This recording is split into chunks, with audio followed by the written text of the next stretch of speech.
It's a recurring thing, right? It wasn't anything new.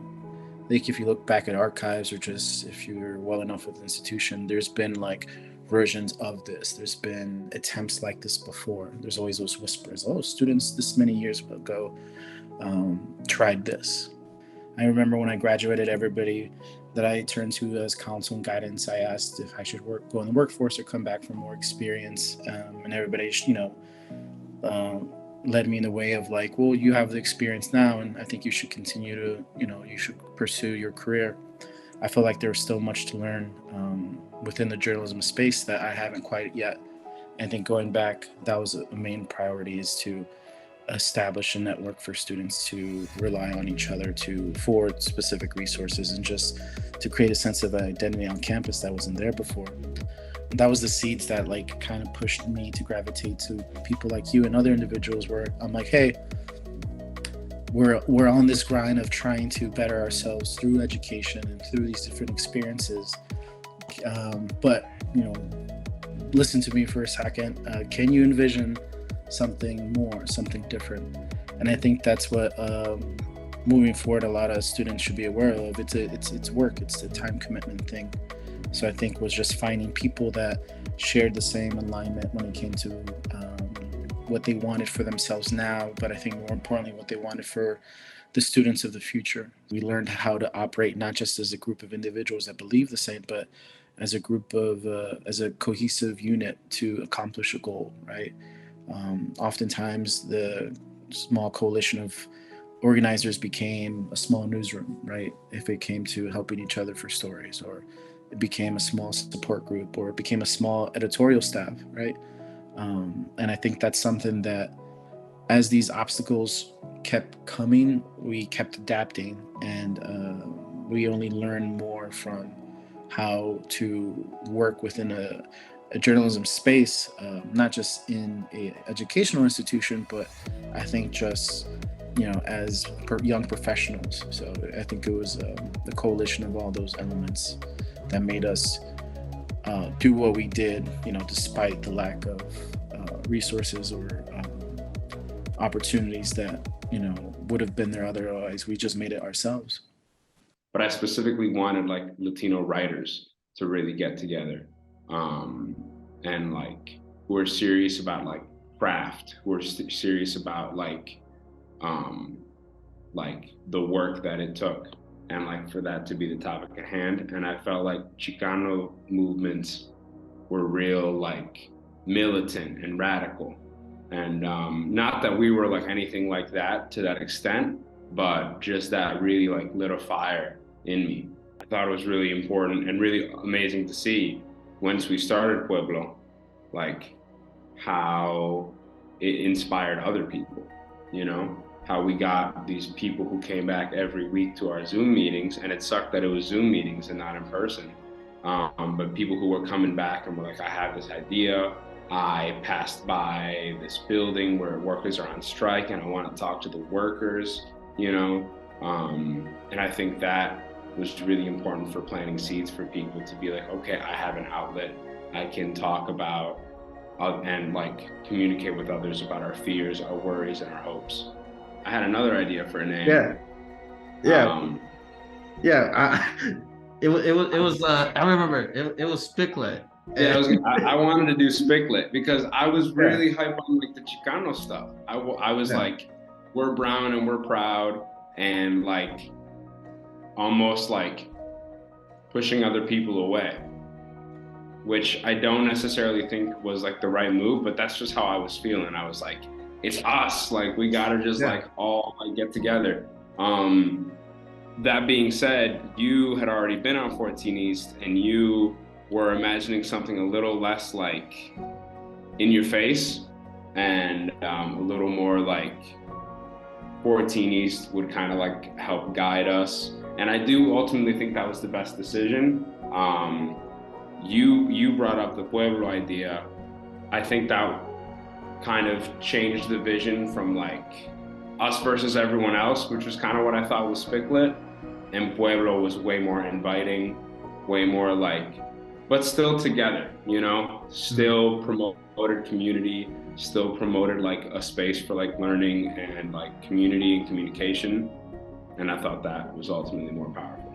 And over time, I got to really like know the people at 14 East and really like become friends with a lot of people. And I kind of had to humble myself and be like, okay, but there's so much to learn here that you don't personally know about.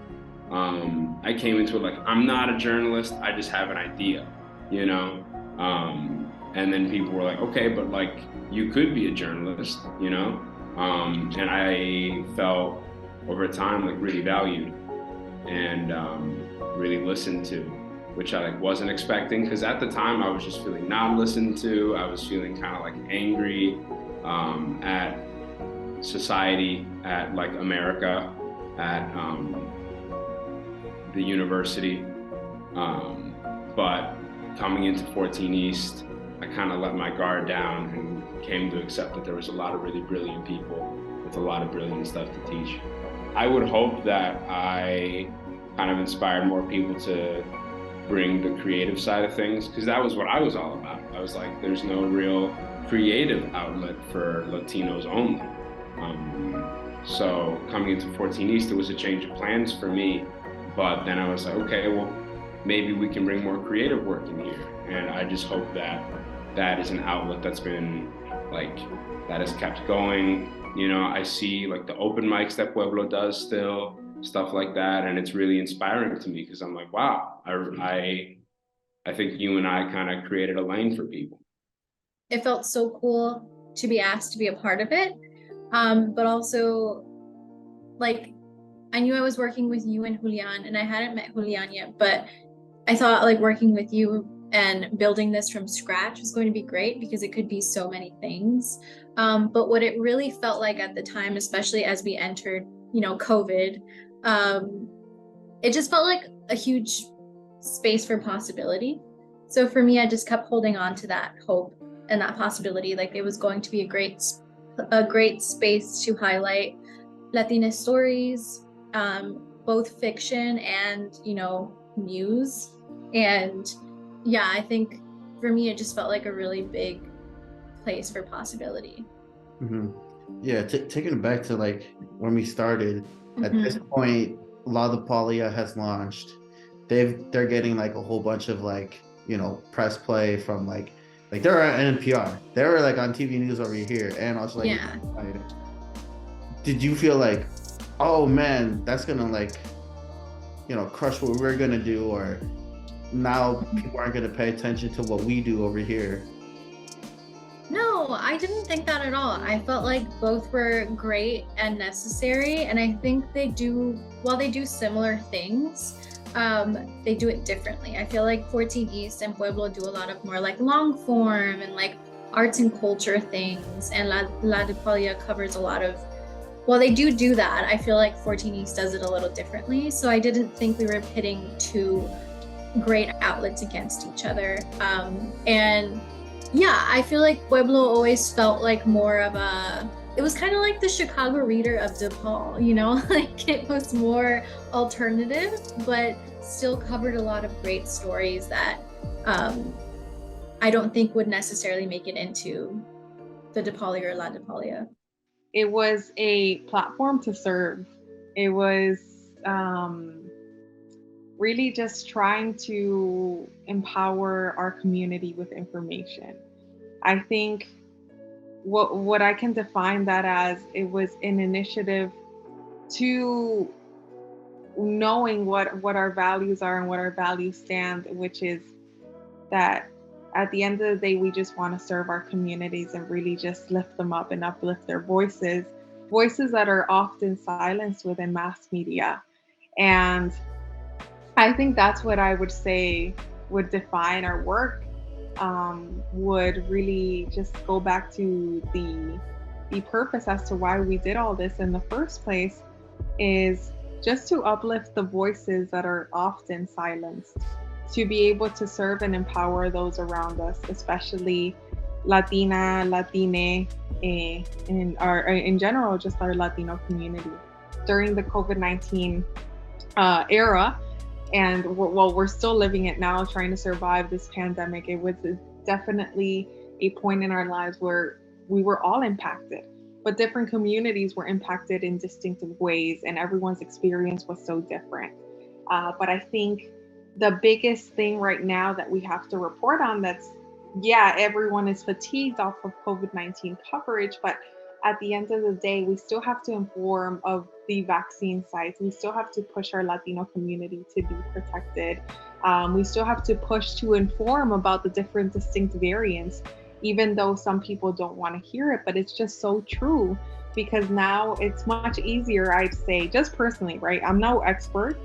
This is just simply my opinion, but I think now it's easier to get COVID just because at the end of the day, nobody's masked anymore.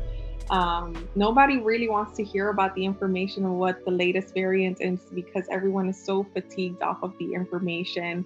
And at the end of the day, we're not as proactive in really taking the measures necessary to protect ourselves from any sort of disease or variants that come out of like COVID-19. First piece of advice that I would say, and I actually had the pleasure to speak to them recently, and it was like speaking to my younger self.